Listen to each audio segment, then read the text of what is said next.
안녕하세요. 왕초보도 쉬운 수입력 저자 김진욱 관세사입니다.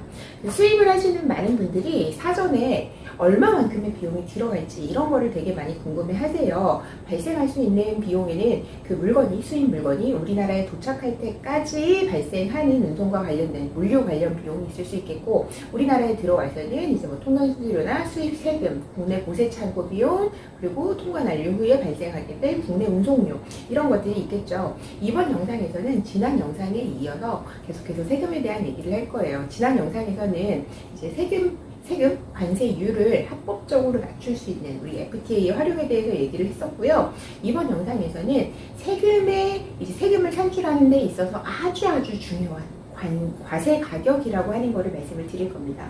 우리가 수입 세금이라고 하면 딱 이제 떠오르는 게 있으시죠? 바로 관세와 부가가치세가 있어요. 관세라고 하는 거는요, 과세 가격이라고 하는 어떠한 가격에 관세율을 곱해서 이제 산출이 되고요. 그리고 부가가치세라고 하는 거는 여기에 있는 과세 가격에다가 여기서 산출된 이 관세를 더한 값의 10%를 곱해서 부가가치세액이 결정이 되게 됩니다. 이 관세율과 부가가치세 10%는 우리 법에서 정해져 있는 거고요. 그렇다 보니까 관세액이 얼마냐, 부가가치세액이 얼마냐, 이런 것들을 결정하는데 아주 중요한 게 바로 여기 나와 있는 과세 가격이라고 할 수가 있겠습니다. 이 과세 가격이 커지면 당연히 이 세금도 커지게 되겠죠. 관세뿐만 아니라 부가가치세도. 그리고 과세 가격이 낮아지게 되면 관세뿐만 아니라 부가가치세도 같이 낮아지게 되겠다, 이렇게 보시면 되겠습니다. 그러다 보니까 간혹 이제 이 사실을 알고 실제 가격을 너무 낮게 이제 서류를 꾸민다거나 하시는 경우가 있는데, 이러한 경우에는 적발이 되게 되면 관세 포탈이라던가 아니면 이제 허위신고죄 이런 걸로 처벌이 될 수가 있기 때문에 좀 이제 주의를 하시고 사실 성실 신고를 하실 필요가 있겠죠. 보통 우리가 생각했을 때 이 과세 가격이라고 하는 게 물품 가격이다라고 생각을 많이 하세요. 물품 가격이 맞습니다. 물품 가격이 맞고, 그 물품 가격이 과세 가격이 아니라 이 과세 가격을 계산하는데 기초가 되는 가격이 되는 거예요. 이 그 가격이라고 하는 건 수출자하고 수입자가 거래 당사자 간에 합의한 가격이 가장 우선시 되는 거고요. 우선시 된다는 거는 우선시 되지 않고 배제되는 경우도 있다라고 하는 거거든요. 어떤 경우가 있냐면 수출자하고 수입자하고 합의를 하더라도 공짜로 물건을 주는 경우, 이러한 경우에는 그 가격이 이제 인정이 되지 않고요. 또 이런 경우 있을 수 있어요. 내가 수입자인데 수출자한테 야, 나 너한테 이 물건 이 가격에 팔 테니까 너 나한테 너 나한테 파는 물건은 이만큼 가격을 낮춰서 나한테 판매를 해 라고, 이렇게 어떤 이제 조건이 붙어 있는 경우, 이런 경우에도 수출자와 수입자가 합의한 가격이 인정이 되지 않는 경우가 있습니다.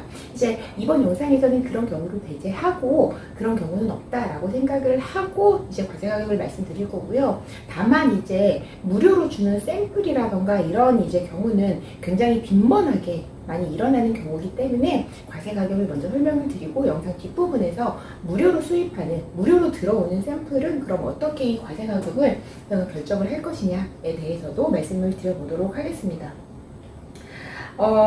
일단은 우리 그 수출자랑 수입자가 합의한 가격이 가장 우선시 된다. 이 과세 가격을 결정하는 데 있어서 기초가 된다라고 말씀을 드렸는데요.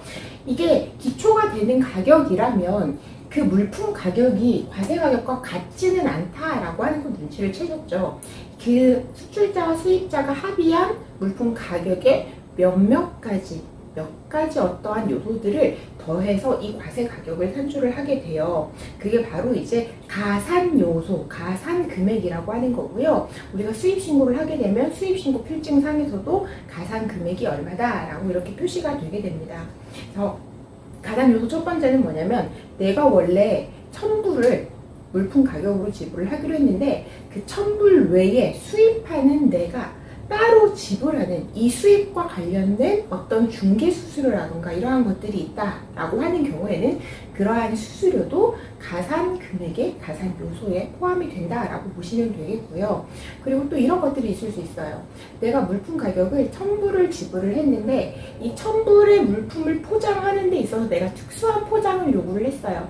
그래서 그 포장과 관련된 포장 부자재 비용, 그리고 그 포장을 하기 위한 인력들을 쓰기 위해서 현지에서 뭐 인건비가 발생이 되어서 그거를 추가로 송금을 요구했다라고 하는 경우, 이런 경우도 바로 가산 금액의 인보이스 상에는 나타나지 않겠지만 가산 금액에 포함이 되겠고요. 그리고 이런 경우 있을 수 있어요. 내가 어떤 컵을 주문을 했는데, 접시를 주문을 했는데 굉장히 독특한 모양이에요. 그래서 그 금형, 틀을 내가 수출자한테 공짜로 보내준 거예요. 그래서 중국이든 어디든 그 수출자는 이제 그 내가 보내준 금형 틀을 가지고 예쁜 접시나 이제 컵 같은 거를 막 찍어서 나한테 판매를 한 거죠. 그런데 보세요. 내가 만약에 그 틀을 보내지 않았다라고 한다면 그 수출자는 그 틀을 만들기 위해서 비용을 지출을 했을 거고, 나한테 판매하는 컵이나 접시의 금액에는 그 틀의 비용도 포함이 돼 있겠죠.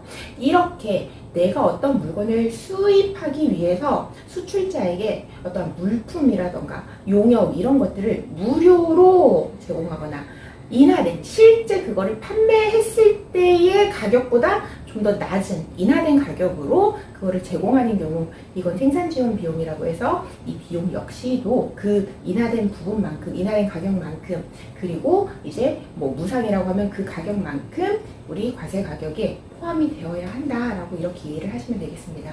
그리고 내가 이제 컵을 수입하는데 컵에 뭐 미키마우스 그림이 있어요. 미키마우스 그림이 있어서 이 컵을 수입하려고 했더니 수출자가 나한테 말하기를 네가 이 컵을, 당신이 이 컵을 수입을 하고 싶으면 이 미키마우스에 대한 이제 사용료, 로열티도 내야 돼 라고 이제 이야기를 하는 경우, 그러한 경우도 권리 사용료라고 해서 과세 가격에 포함이 되어야 하겠습니다.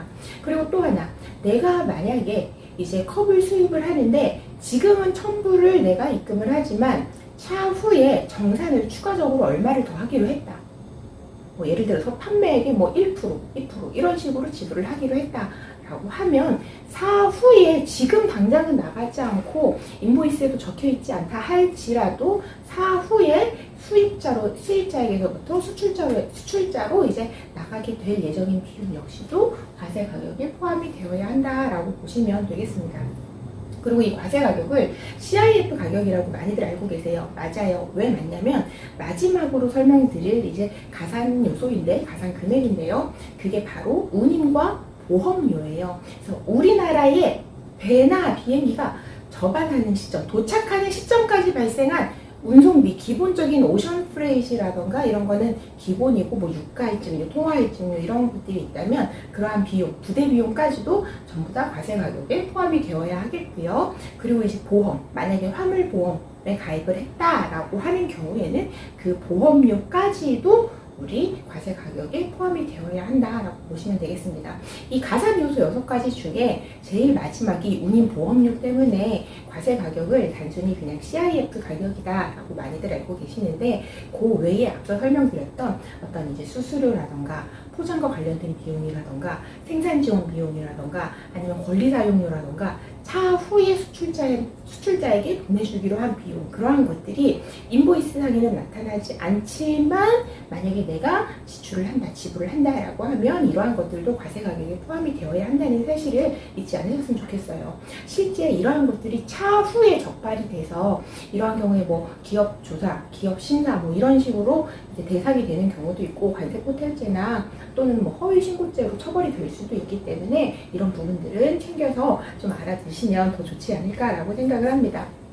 제가 아까 무료로 받는 샘플에 대해서 좀 뒷부분에 가서 말씀을 드리겠다라고 하는데요. 이 무료로 나한테 도착한 샘플은 우리나라에 판매되기 위해서, 수출국에서 우리나라에 판매하기 위해서 수출한 물품이 아니라고 보고, 수출자와 수입자가 빵원으로 합의를 했다 할지라도 그 가격을 인정하지 않아요. 그럼 이때는 어떻게 해야 되냐? 실제 만약에 그 수출자가 나에게 만약 이걸 정식으로 판매를 한다라고 했을 때 이걸 얼마에 판매를 할 거냐 하는 그 정상 가격이 기재가 되어야 하겠고요. 뭐 이런 가격은 그 회사 홈페이지나 카탈로그에 있는 가격일 수도 있고, 뭐 물론 이제 어떤 국가의 수입자가 얼마만큼의 양을 얼마나 거래한 거래처에서 수입을 하냐에 따라 달라질 수도 있겠지만, 정상적으로 판매했을 때 얼마에 판매를 할 것이냐라고 하는 그 정상 가격이 뭐 인보이스라든가 이런 수입 서류에 기재가 되어야 되겠고, 대신에 그거는 실제 돈은 지불하지 않는 경우이기 때문에 프리 오브 차지라든가 노 커머셜 밸류 별도 이런 이제 문구를 그 품목명, 물품명 옆에 기재를 같이 해주시면 되겠습니다. 네, 그래서 이번 영상에서는 세금을 계산하는데 아주 중요하다고 할 수 있는, 여기 보이시죠? 과세 가격에 대한 설명을 드렸는데요. 좀 더 내가 상세하게 내용을 알고 싶다라고 하시는 분들은 제 책에도, 여기 왕초보도 쉬운 수입무역 책에도 제가 좀 예시를 좀 곁들여서 설명을 이제 적어놨으니까 좀 보시면 되겠고, 아니면 국가법령정보센터 법제처 사이트거든요. 네이버 포털로 국가법령정보센터라고 검색을 해도 들어가실 수 있어요. 거기서 행정규칙 탭을 클릭을 하셔서 관세평가 운영에 관한 고시를 이제 클릭을 해서 내용을 읽어보시면 아주 길지는 않으니까요. 아주 도움이 잘 되실 거라고 생각이 듭니다. 이번 영상도 조금이라도 도움이 되셨다면 좋아요와 구독 부탁드릴게요. 감사합니다.